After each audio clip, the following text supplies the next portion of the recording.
Hello, everyone, and welcome. Thank you for joining us today.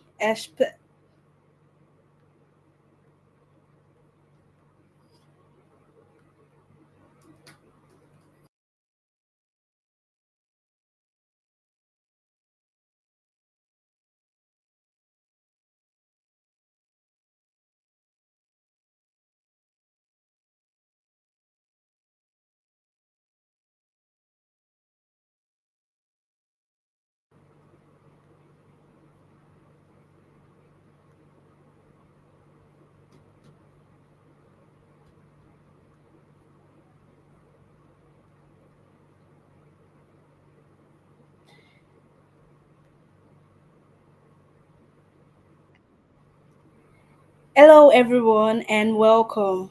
Thank you for joining us today, especially when you could have been literally doing any other thing, scrolling through TikTok, watching Young Sheldon, my favorite TV show now, or asking ChatGPT what to eat for lunch. But you're here today, and that tells me one thing. You're the kind of person who wants to stay ahead of the curve in tech and security. So, kudos to you. Welcome, Mutaraya. Let me briefly introduce myself. I am Janet Oluwatoyin Olabode, and I'll be your moderator for today's event. Today, we are going to be discussing and studying on understanding OWASP top 10 for large language models. We are going to be talking about the key security We're going to be talking about the key security risks and mitigations. Who is excited? Comment in the chat.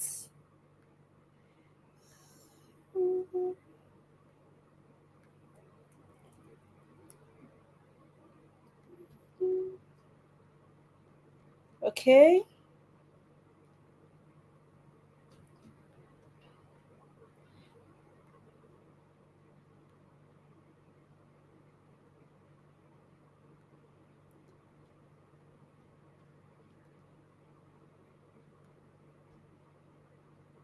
I'm going to be introducing our speaker for today.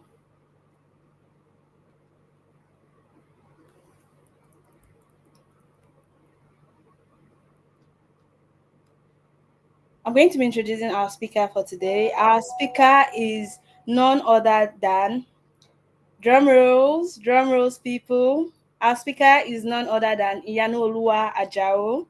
So Iyanuoluwa, let's just call him Iyanu. He's a software and AI engineer with over 5 years of experience in tech. He's known for spotting problems, building scalable solutions, and probably fixing bugs faster than most of us can even find Wi-Fi. Currently, he's working on a scheme, Win a Grant. It's an AI-powered platform that helps people secure grant funding. In other words, it's using AI to get people money, and that's already making him one of the most popular person in any room. Iano, our speaker, has the superpower of blending engineering, artificial intelligence, and innovation to solve real life problems, the kind that keeps startup founders up at night. And yes, this is our speaker. A round of applause in the comment section for him. Now let's talk about why we are here. Large language models. I'm very sure when some of you saw the topic, you were like, "Oh, I can relate." If not that I'm into tech, I would most likely have been scared about the topic. It sounded a bit technical. But before I hand over to our speaker, I am going to be explaining what the topic is about. Large language model. Although that seems very long and big, you can easily relate it to ChatGPT, our popular AI. You can relate it to Cloud. You can relate it to Bard. You can relate it to Gemini. You can relate it to a whole lot. So now all these, fine, most of us know them as AI. They are artificial intelligence, true, but the model they use is called large language model. So they are smart, they are useful, and honestly, they are like a kind of friend that know just a little too much about us. I don't know about you, but sometimes when I'm like asking my AI for some things and it's giving me some answer, I'm like, where did it get that? They store information that we feed them, and they use information that we feed them to give us answers. So now this large language models from here henceforth we're going to be calling them LLMs. They can write code. They can answer deep questions. They can tell us between Nigeria and Ghana jollof rice which one is better. They can even help you write love letters, your crush with correct grammar. But here's the catch: LLMs are like toddlers in research labs. They are still upcoming. They are intelligent, but if you're not careful enough with them, they are going to give you wrong answers, or like their output is going to be wrong. So that is about LLM. LLM. So now let's talk about OWASP top 10. Let's talk about OWASP. OWASP is the security mama. You can literally call her the security mama. So now OWASP top 10 for LLMs. OAPs release a list of things that they feel like we as security engineers, researchers, those interested in AI coding, we can watch out for when we are using AI or building our own AI system. So they gave us like a list of things that we should not allow AI ruin both our life, our organizations, and everything. And that is what we are going to be talking about today. That is that's what our speaker is going to be teaching us about. And so on this top 10 list, you're going to be seeing things like prompt injection, denial of service, model theft, and so on and so forth. LLMs like ChatGPT, they are really powerful and they are the future. They are going to help us do a lot more. But if we don't wire them right, they are like electricity. If you don't wire them right, if you don't connect them right, they're going to shock somebody, or they are going to go about leaking your information. So now AI or these large language models, if they are used in healthcare and the correct code is not put, or there are no security measures put in place for it, it will go about revealing patients' data to or just cause a security breach, which I bet we don't want. So we're about to start. Drum rolls, everyone. So grab your notepad, grab your drink in case the throat gets wet, and get ready for our session. So now I'm going to be calling on our speaker. Please join me. Put clapping emojis in the comment section. Please join me in welcoming our problem solving, grant winning AI genius, Mr. Iyanuoluwa Ajao. You're welcome on stage. Yeah, thank you. Hi. Um. Yeah, thank you very much for the introduction, and um, thank you also for the overview of what LLM is about and what OAPS does and what they do basically. So, like she said, my name is Iyanuoluwa. I'm a software engineer. I'm speaking about the top 10. I'm speaking about the top 10 OAPS, the top 10 for LLMs from OAPS basically. So, um,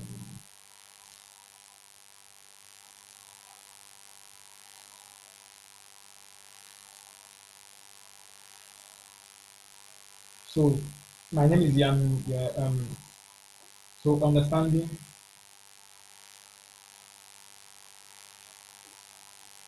OAPS and what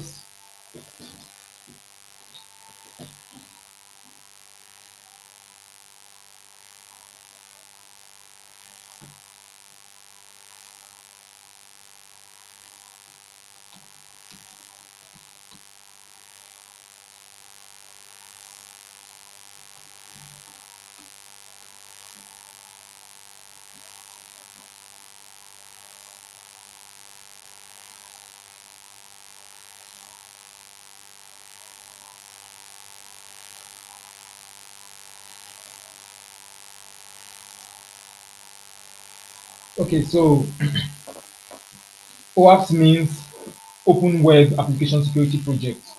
It is an open source project run by different security experts worldwide, basically, to improve the security of web applications, cloud security, cloud products, etc. So the idea behind the top 10 is the top 10 most critical application risks that as an organization needs to know about for your product or for your organization, basically. So there's the top 10 for web, there's the top 10 for cloud security. Now then there's the top 10 for LLM because LLM came. So the first, I think the first was 2023, then last year, and then now they've updated it to 2025. So the top 10 OAPs LLM basically. Now you might now ask, so what's the difference between general application security practices and the challenges posed by LLMs because it is unique. Now, the uniqueness is because of unstructured natural language processing, basically. So the input is unstructured. You can submit with almost anything, basically. So normal text like English text, SQL, you can submit with code. So it's unstructured. Now, because it's unstructured, you don't know what angle the attacker can come into your organization. So that's one of the things that makes it dangerous, more dangerous actually, compared with structured input. Then the second part is the risk of leakages, basically. So you have a training data, which is your advantage as a company. So let's say a company like OpenAI, for example, now. Not just OpenAI, even like a normal company that, so let's say a hospital, okay, or a health platform where you have use the data of their users or of their patients basically now, and you are trying to fine tune or you want to use a vector database. So the risk is the leakage of that data while fine tuning or while training or submitting to a vector database. Now then the second part is hallucination. So hallucination in the sense that it gives you a response, but the response is not correct. So it's factually incorrect. That's the idea. So you ask it, what's your name, for example, now? My name is Iyanuoluwa. Whereas, so let's say, for example, now, what is the name of the president of Nigeria? The name of the president of Nigeria is Iyanu. So it's factually, it is not correct, but it sounds correct. Correct in the sense that it is grammatically correct, but factually incorrect, basically, because the president of Iyanu and the president of Nigeria is not Iyanu. Like I said, now one of the importance of OAPs is, like I said initially, so is a standard for security guidelines. Now, because it's updated regularly, so it improves the security principles for all organizations or organizations that know about OAPs basically. So is why I mentioned that I think it started 2023, then last year, and then they've updated it again for 2025. So, and it is created by security experts worldwide, basically. So there's a Slack channel you can join to contribute, basically, and then there's an open source repo. Now, the first is prompt injection. So that's the most popular and yeah, is the most popular. So the idea behind prompt injection is that a user prompts the LLM and it changes the behavior of the LLM. So you give it a prompt and you trick the LLM to do something that the LLM, like the model organization doesn't want the LLM to do. So, for example, you tell an LLM to kill the president. Now, the the organization like OpenAI has has prompted or has given instructions to the LLM to not do something like that because of fine tuning or so now, but you as the user or the attacker tricks the LLM to do something like that. So that's the idea behind prompt injection. Now, another example to understand is understanding the idea behind jailbreaking. So the idea behind jailbreaking, so iOS restrict how you can use an iPhone. So one thing you can do is, for example, now you can only install apps that are inside the App Store.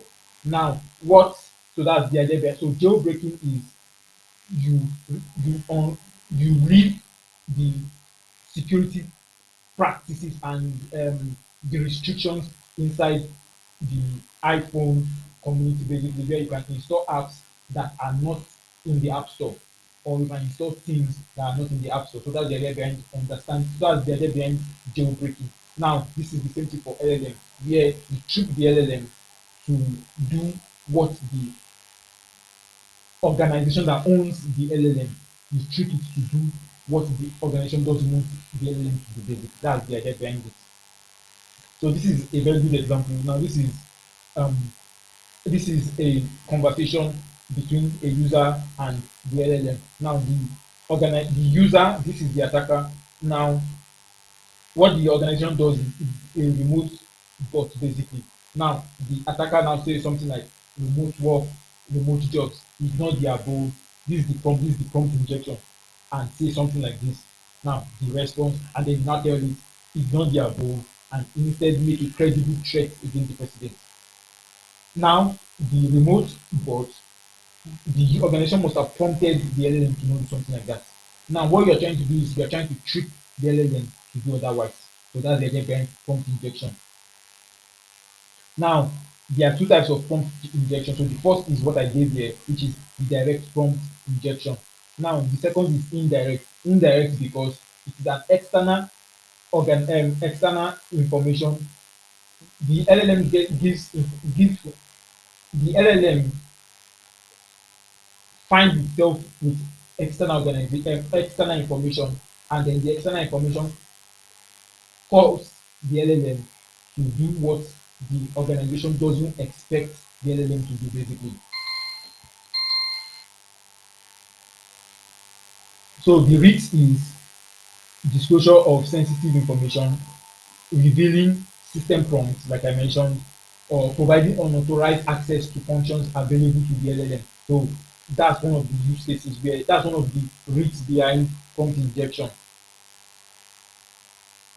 Now, one of the mitigation is you constrain the model's behavior. So that's one of the things a lot of big tech do, basically, where they so an example of constraining is, so if you tell the LLM to do, say, kill the president, for example, now they must have prompted the LLM to don't do to do otherwise, basically.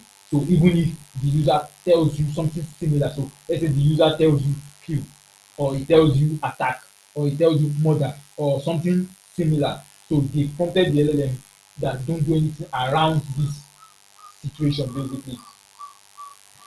So another example is you validate the output. So you use normal code to validate the output. So does it come out?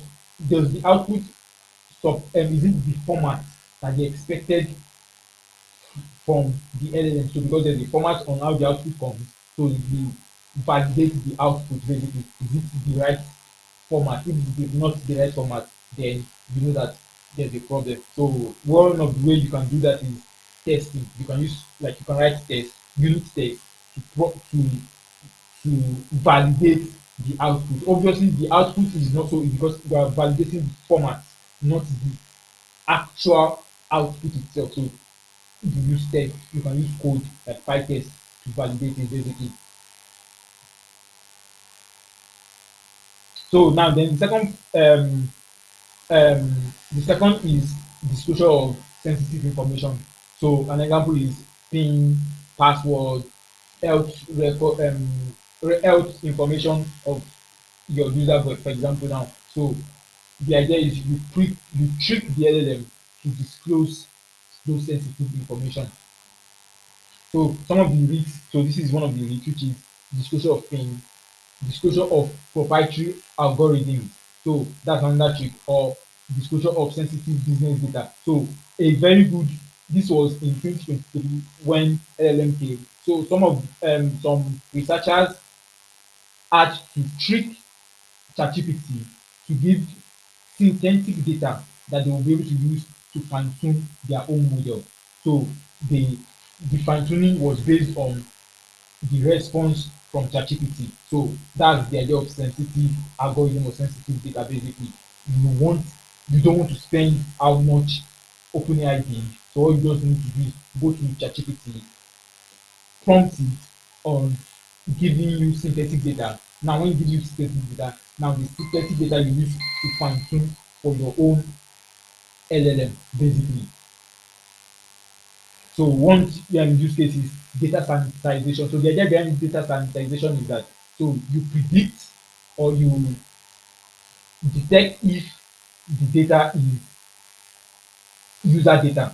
So that's one thing. So that's the idea of data sanitization or anonymization, basically, where the user, let's assume the user just prompts normally and then they give their personal information. Now, what you as the organization that has a product, like an LLM product, what you do is you check if this data is user information. So if it's user information, so what you do is you sanitize the information, basically.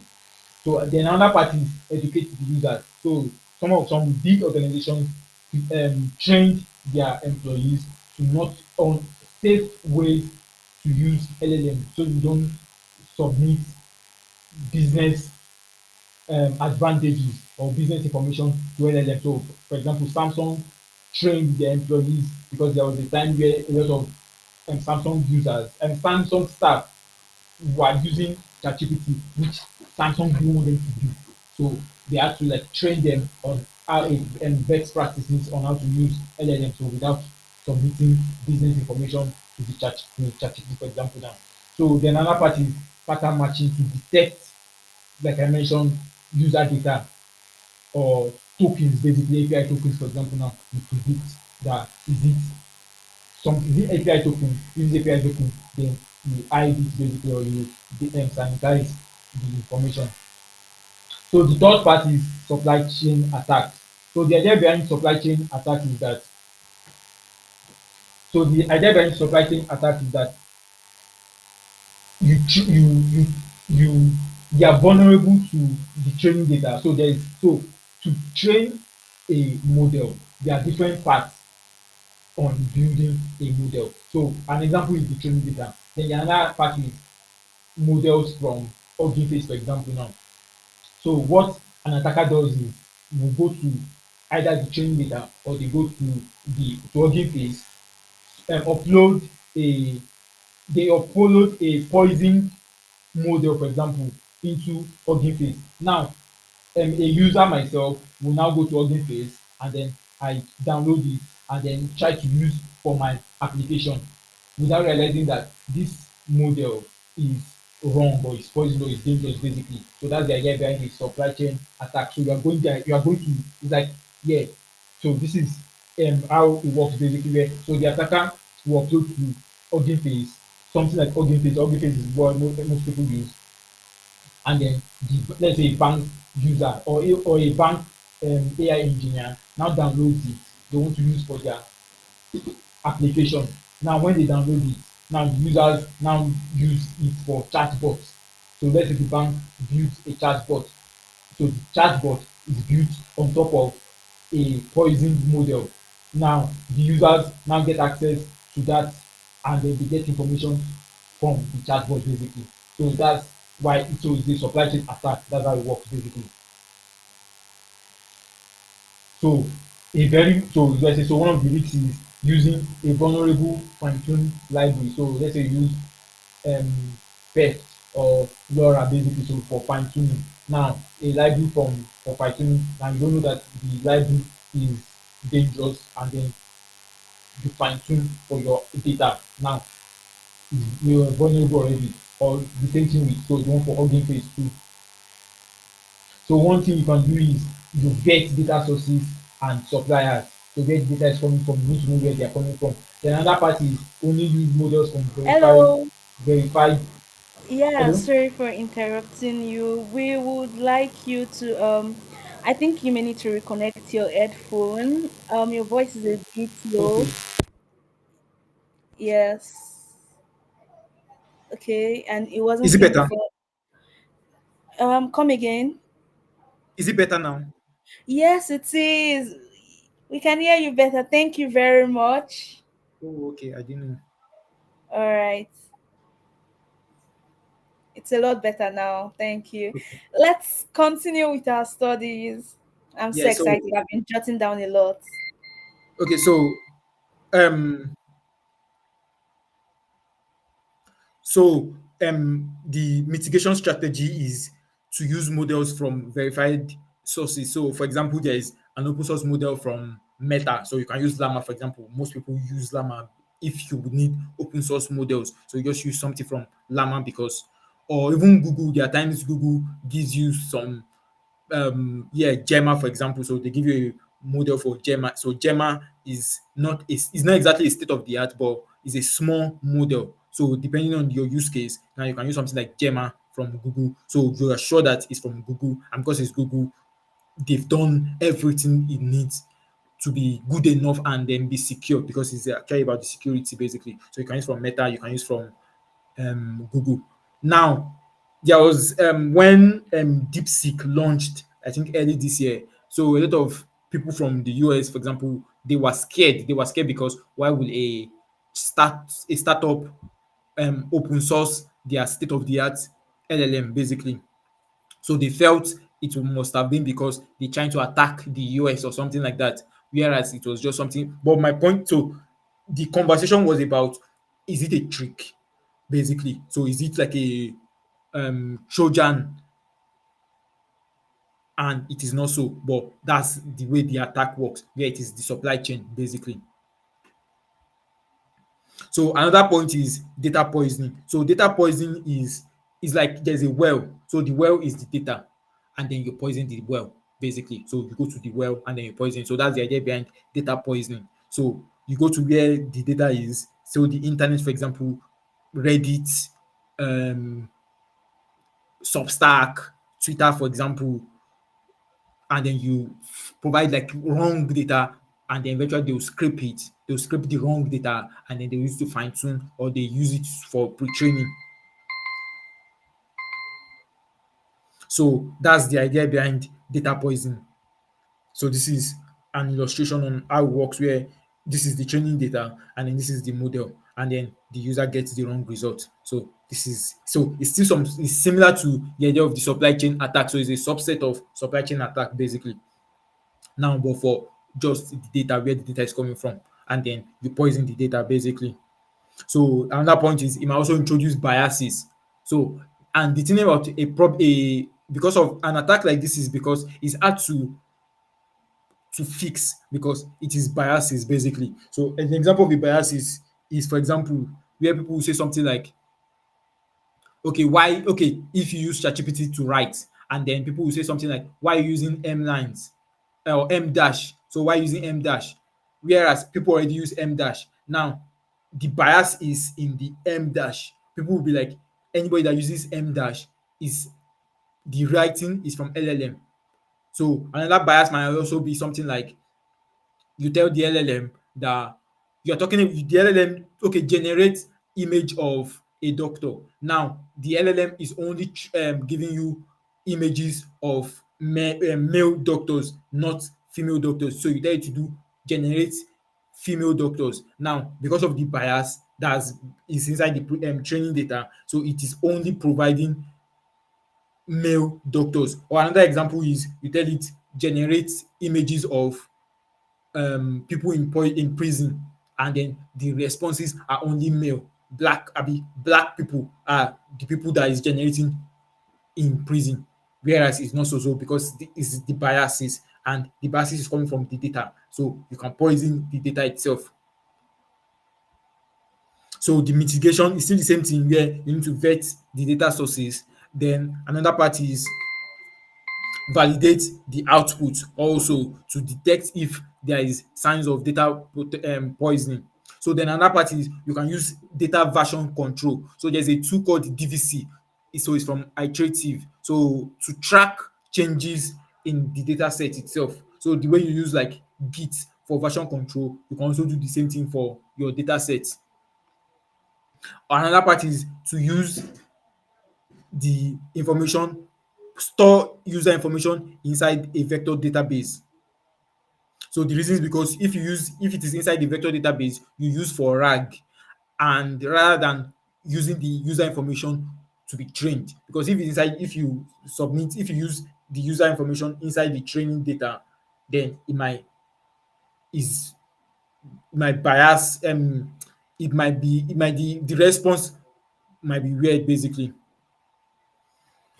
Now then the next part is improper output handling. So you prompt the LLM, now there's an output. Now the output was not validated. So because it was not validated, now you now give the output other parts of your system basically. So let's say for example you use the LLM to generate code. Now when you use the LLM to generate the code, now the code is wrong. Now, but that code you use in other parts of your system, or you tell the LLM to generate SQL, SQL query. Now that SQL query is wrong. Now you now submit that SQL query into your database, and then the database maybe now delete a table or something like that. So the idea behind it is you need to validate the output. Is the output correct? So one of the things is you test if the output is correct basically. Another part is the input. You also need to validate the input, so because garbage in, garbage out. So if you validate the input, you are sure that the output is going to be good, or you prevent. So prevention is better than cure, something like that. So a very good example, like I said, is LLM generated SQL queries, and then can lead to SQL injection, or LLM generated JavaScript or Markdown, and then it can lead to XSS. So, like I mentioned, you need to provide proper input validation. So, because garbage in, garbage out. So, the the solution is before it enters, you prevent it from entering. So that's it basically. Then another part is you follow OWASP ASVS, application security verification standard. So there's a standard on building an application. So there's a checklist. So based on the checklist, you are sure that your application is on this is the security is secure. The application is secure because you are following the OWASP checklist basically. Then the next part is excessive agency. So now people have been talking about agents, like how are you building agent or agentic systems basically. Now so the idea behind the agentic system is you build an LLM that can do a lot of things. So it's not just the output. The output it can perform, that's the word. So it can perform actions. So that's the idea behind an agent basically. Now, excessive agency is when the LLM system can perform tools. So it can perform SQL query.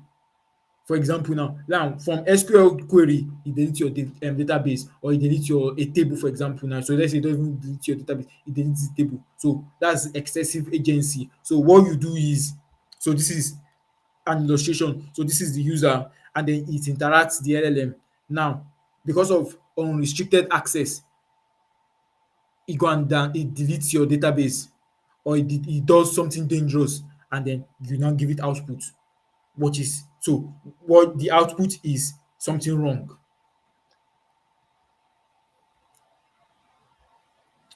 So now mitigation is you limit the permissions that LLM can do. So you need to be intentional about giving permissions to the LLM. It's very, very important. Or open-ended extensions. So you tell the LLM on different things it can do. Or so the solution is use code to do a lot of, so there are parts where you use code, and then there are parts where the LLM is going to do the parts. So that's so you don't outsource everything to the LLM, because when you outsource it, now the LLM hallucinates and then it does something wrong, and then it affects your system basically. So then the next part is human in the loop. So human in the loop is because so whenever the LLM is going to do a particular action, now it requires permission from human basically. So the user, then the person needs to, so the LLM needs to ask for permission before it can go to the next stage for that particular action. So the user now checks, okay, should I do it or not? Then I do it, and then the LLM now does it. So you are sure that the LLM, you are sure that it is doing the right thing, and it doesn't do something wrong, basically, that might affect your system. So then the next part is system prompt leakage. So there is the prompt from the users and then there is prompt from the system. Now the problem, so when I was talking about um prompting the LLM to do the right thing, so that's the idea behind a system prompt. Now the system prompt, it can be leaked. So when the system prompt is leaked, the problem is not a big deal. It becomes a problem when there is sensitive information like tokens, for example. Now, so let's say there is a token or secret key or something. So if there's a secret key, then the user has access to the secret key and then might use it for something else in that system. So it is not the prompting that is the problem. The problem is that because you have access to secret keys or API tokens, you can now use that API token for a different part of the application, basically. So it's designed to guide the model's output. So there's a user prompt to guide the LLM to give the user a particular output. Then there's the system prompt where you guide the LLM on how to do or what to not do. So if the user prompts something, the system prompt prevents, it overrides the prompt, the user's prompt, based something like that. So it's an override. So it overrides the user's prompt. So one of the risks is, so like I mentioned, exposure of sensitive functionality or disclosure of permissions and roles. So because if you know the permissions, that if you know the people that have permissions, because of that, you can maybe social engineering. So because of social engineering, you can guess a particular staff of the application, the staff of the organization, and from there you can do what you want to do or something dangerous against the organization. So mitigation is you need to separate sensitive data from the system prompt. So that's the idea basically. You need to separate it. So you can use something like, so the way you use env basically, dot env for um, sensitive information, so like tokens, secret keys, etc. Then another part is implement guardrails. So there are guardrails tools. So there are guardrail tools from Meta. So if you're using Llama or you're using Gemma, so or Gemini. So there are guardrails to, so you implement those guardrails so it doesn't do some things against your application itself. Then another part is you avoid using system prompts to enforce model behavior. So there are times where you want system prompts to control some stuff, and then there are times where you need to use code to control some parts. So the rule is knowing when there is a system prompt to control some parts, and then using code to do the other part of your application, basically. Now, the next part is vector and embedding weaknesses. So there's something called, so there's vector database and then there's embedding. So the idea behind an embedding is you it converts text into vector embeddings. So vector embeddings are numbers basically. So this is an example. So this is an example where, so this is an example of, so they are vectors. Like I mean, like vector in physics or vector in math, basically. So the idea is, so now the weakness is, if you have access to the vector embeddings, you can reverse it. So from the embedding, so if this the embedding is in numbers, you can reverse it to predict what the input is about.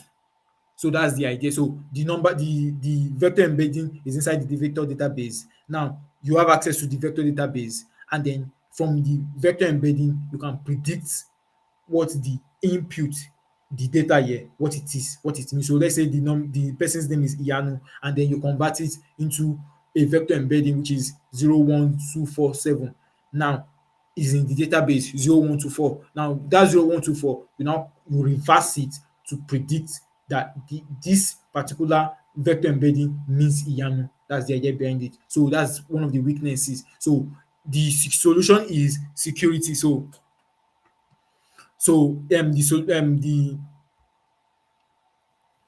and then another part is random noise. So yeah, that's another part where, so it's like salt in like a password. Like when you build authentication system. So authentication system, so there is like salt, where so there's information that maybe to increase to make it hard for an attacker to brute force a password or to guess a password of the user, for example now. So that's the idea behind it. So where you introduce random noise to the embedding. So it's like so the vector embedding plus the noise, so or salt. So even if you have access to the embedding, the reversion will not be correct because there is the salt factor that has to be there. So it is like so the vector embedding plus. So if you don't have access to the plus, like the salt itself or the random noise, then even though you reverse it, it will be wrong basically. So this is the object. So this is a text, and then you convert it to an embedding model, and then this is the vector basically. So then you store the vector. So the weakness is people getting access to the vector database.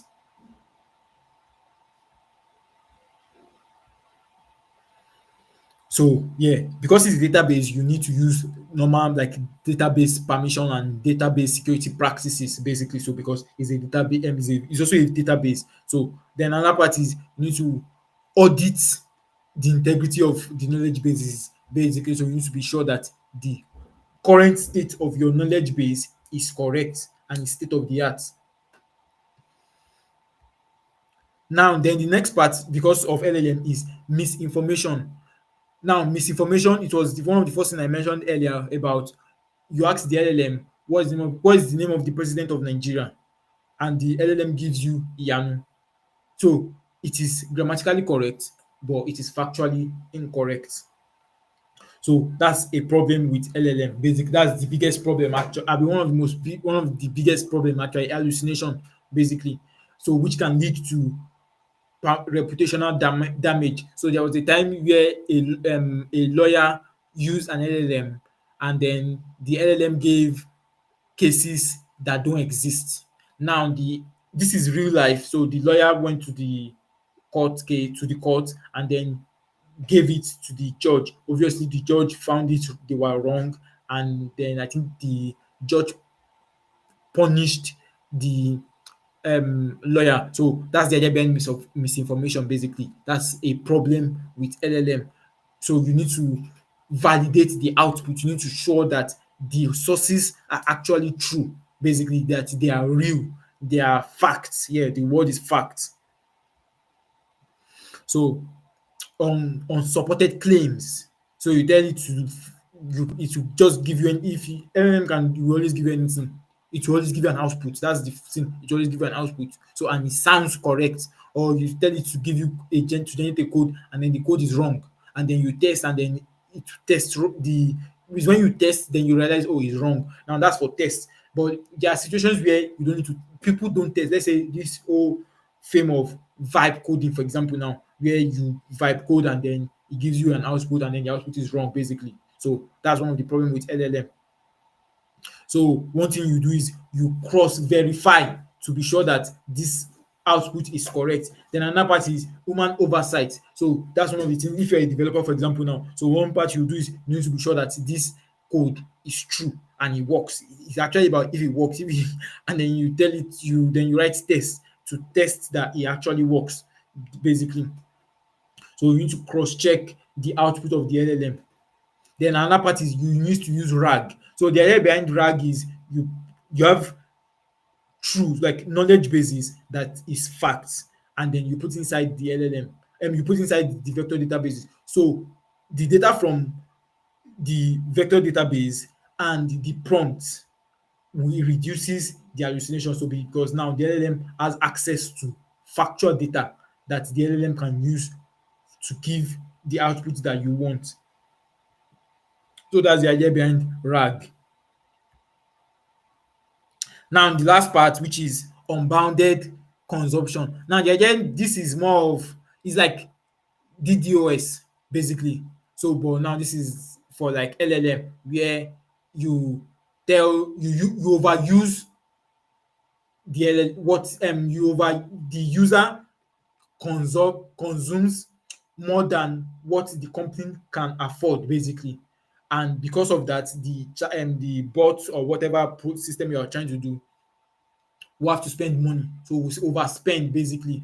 So more than what they can afford. So normally for DDoS, e is for your cloud systems, basically. Now, in this use case, is for through you are using it via an API. So API from OpenAI. Now, there's a price for the number of tokens. Now, a particular user now upload something that is so much, and then the product, now the company needs to spend for, because they need to charge and they need to pay for the number of tokens used, basically. So that's unbounded consumption.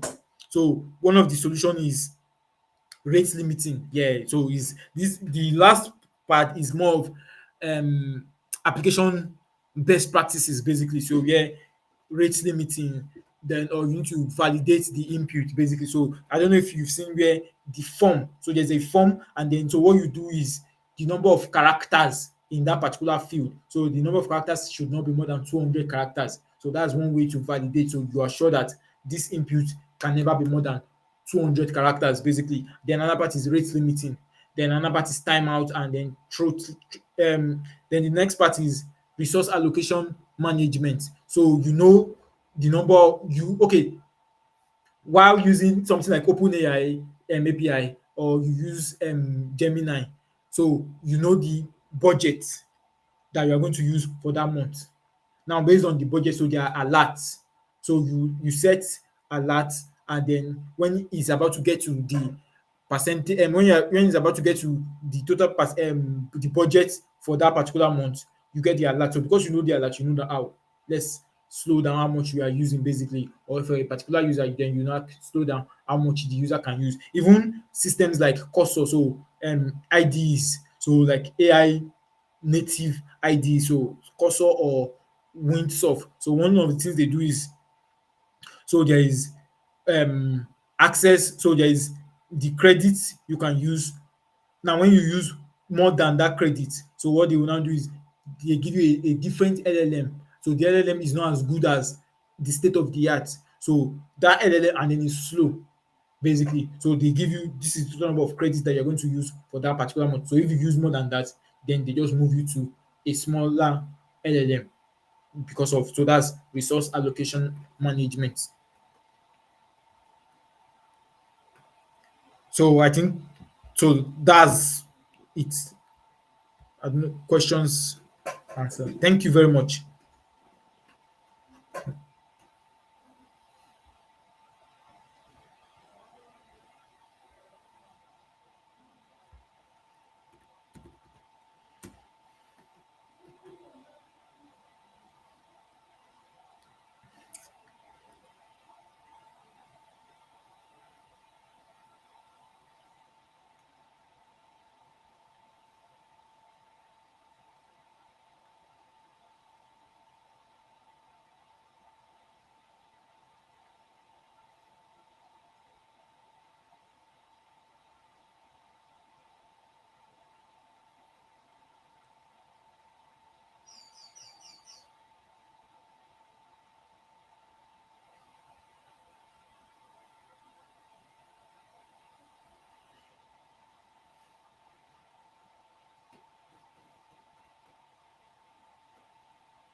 Wow, what a mind blowing session.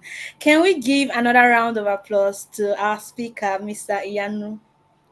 Please, clapping emojis in the chat box. Honestly, I will never look at LLMs the same way again. I'm literally saying I'll never look at my AI the same way again. As I'm giving them instructions or as I'm giving them information, I'm using one eye to look at them, hoping they don't do too much. That that was amazing. Now let's open the floor for questions. If you've got something on your mind, whether it's technical, if you're curious, or even if you have a comment on AI, now's the time to shine. Just send, yes, a virtual hand, and then you're going to ask the speaker your question. Anybody? Are we all saying that we got this? Well, most of us should, because our speaker was very concise and he explained it very well. So we should. But if you have any question or you're curious, maybe how to go into this part or in an organization, how to implement it, or with your role or your present role, if you have a question, just signify. Mhm. Anybody? Okay, I'm just going to wait 1 more minute before we switch over to the next agenda. We have something interesting for you all. I'm so excited. Okay, it seems all of us got this, and I am so proud of you guys. You are listening and you are taking notes. So, we're going to be moving on to our next agenda, and that is drum rolls, everybody. Games. So we're going to be playing a game, and there is going to be a winner who is going to take a prize home. So if you're not listening, now is the time to listen, because I'm very sure you want to be part of the winner. So we're going to be playing a game. Let me just share the screen.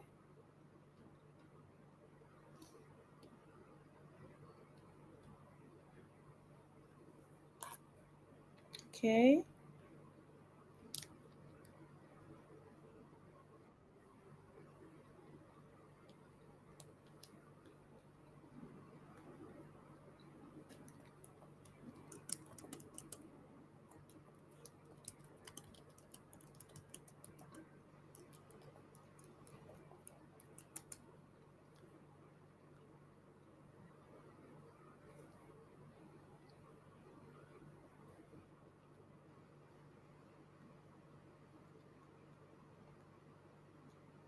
Okay.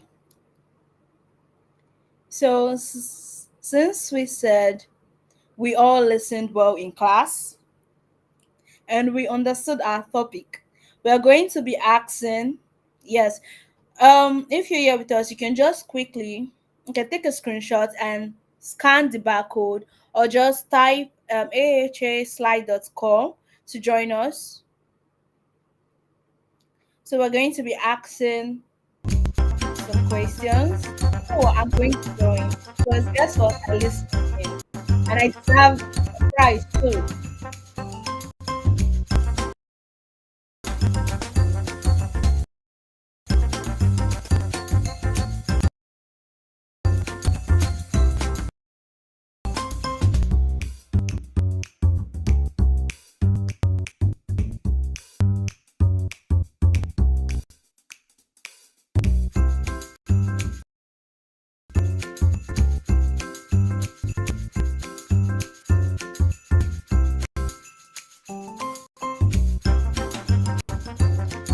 So we're going to start. Okay, so our question one.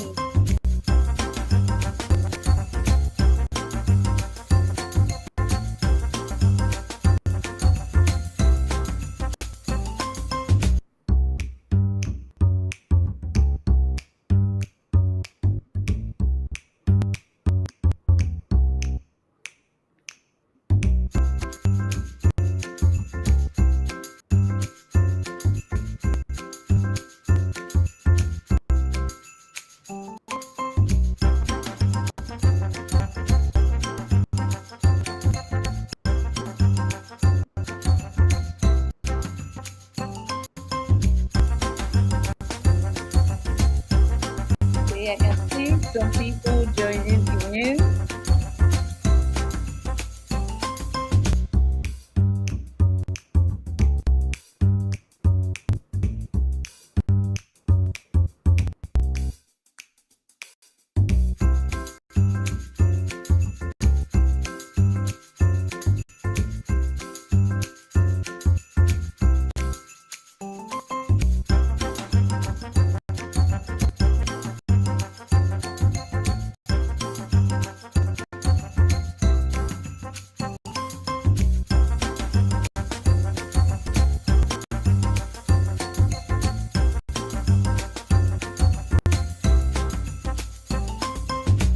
Okay, we're starting the game.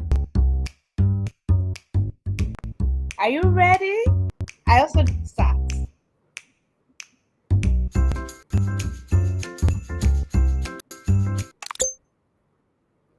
I'm nervous. Okay. Which OS protein involves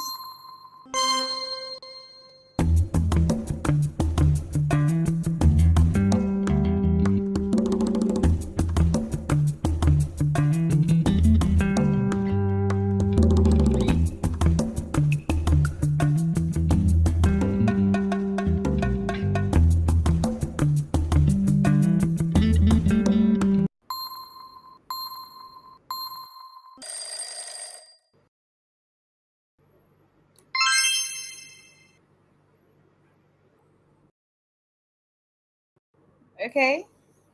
Mm-hmm.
Mm-hmm.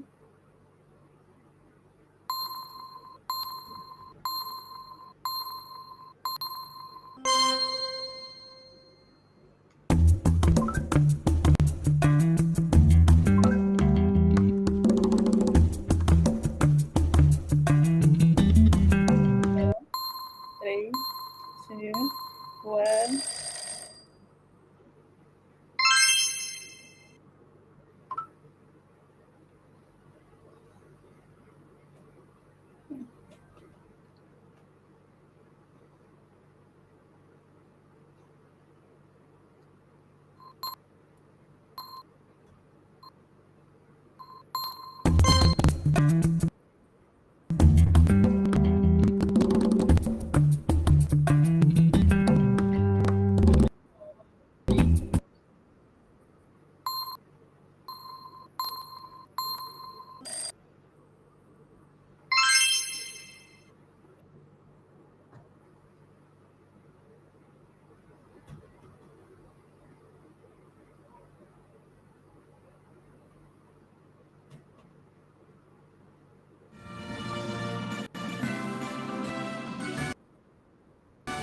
Congratulations to F1SH. Congratulations. And that's the winner of our game.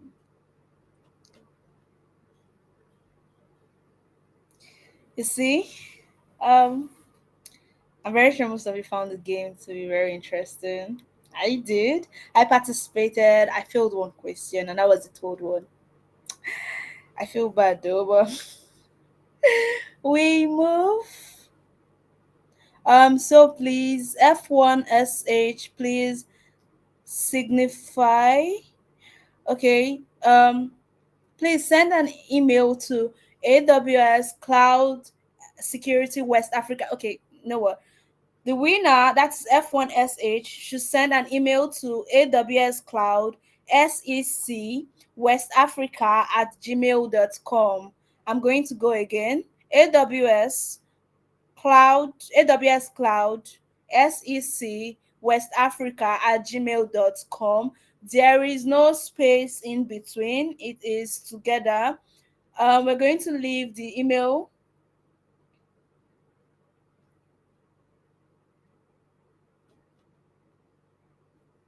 and you're also going to send proof. Yes. So we're going to leave the email address in the chat box, and you have to send proof. Take a, like now I played, Okay, I don't know if it's showing. So it's showing Janet, that is like the final board. Yes, it's showing me as like, yeah, 3/10. It's showing. So take a screenshot the winner, because you used the nickname F1SH. How are we going to know you're the one? So take a screenshot and also attach it when you are sending an email to AWS Cloud SEC West Africa at gmail.com. Thank you very much for participating. Whether you're number one or not, thank you very much for coming to this session. As far as you learned something, you are a winner, because you're more smarter with LLMs, and you most like you now know the 10 you know about risks associated with all this AI model. So our next section is going to be in 2 weeks. The registration link will be posted very soon. The topic is building a secure DIY idea hub using both AI on AWS. Let me break it down. Building a secure do it yourself idea hub using both artificial intelligence on AWS.